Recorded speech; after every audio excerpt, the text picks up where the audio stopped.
Olá pessoal, tudo bem?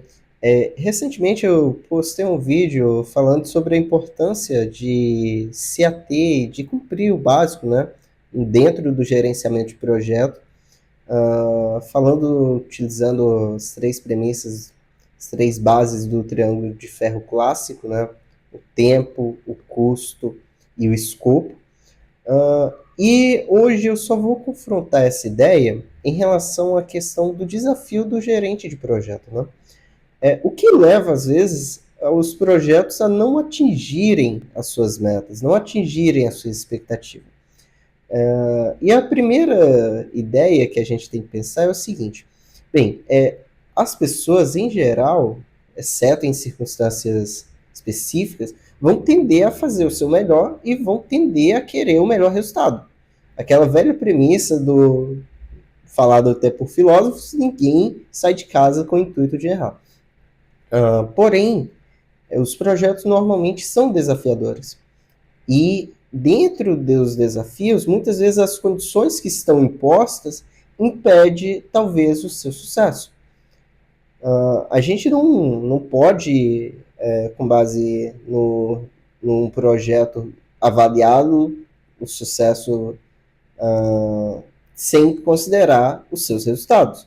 Isso aí é óbvio, né? A gente vive tirando projetos filantrópicos ou etc., mas os projetos que têm a ideia comercial, né, os projetos normalmente realizados, sejam por empresas públicas ou privadas, ele deverá atingir os seus objetivos, né, atingir o seu escopo, ele deverá estar dentro do prazo combinado e deverá também estar de acordo com o seu custo.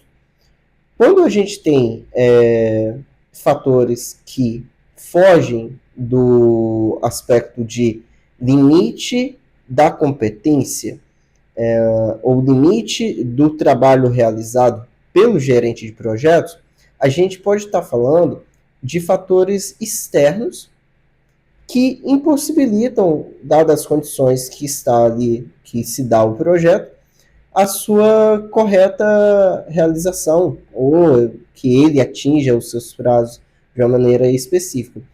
Então, um questionamento, né, uma reflexão que eu coloco é: como que devemos avaliar os nossos projetos e como que esses projetos podem, de fato, ser considerados de sucesso ou de fracasso, sem considerar a relevância ou o grau de influência do ambiente externo.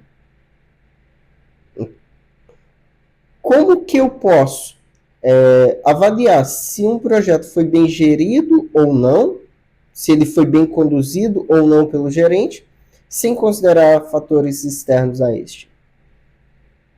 Ou talvez, aí vem o ponto que é a minha reflexão. Não se trata, e também dentro daquilo que alguns filósofos falam, em relação a você fazer o melhor que pode ser feito até que tenha condições para fazer melhor ainda. Então, quando a gente está dentro do gerenciamento de projeto, um projeto que talvez não cumpra o seu custo, por exemplo, vamos supor, ele atingiu dentro do seu prazo, dentro do seu escopo, porém estourou o custo em 15%. Bem, esse projeto foi bem gerido ou foi mal gerido? Eu digo que a gente não vai poder ter uma consideração binária. A gente vai ter que olhar e fazer uma avaliação minuciosa, teria de se fazer uma avaliação minuciosa, para verificar se, por exemplo, o projeto foi bem conduzido dentro daqueles limites que eram possíveis. E talvez o resultado tenha sido bom, pois um resultado ruim, ou melhor, uma gestão diferente, poderia levar a um custo superior a 50%, 50% acima. Compreende? Está relacionado a uma relativização, porém, também, ao mesmo tempo, tem que ser visto como uma forma da gente entender que o resultado não só de projeto, eu diria, né, mas da maioria das coisas que são realizadas por seres humanos dentro da nossa vida, ele vai ser de acordo também com as condições que são impostas. Um veículo vai ter um desempenho em uma pista zero, uma pista de corrida, um asfalto perfeito, e vai ter um desempenho diferente em uma terra de barro após uma chuva. Então, gente, fica aí essa reflexão.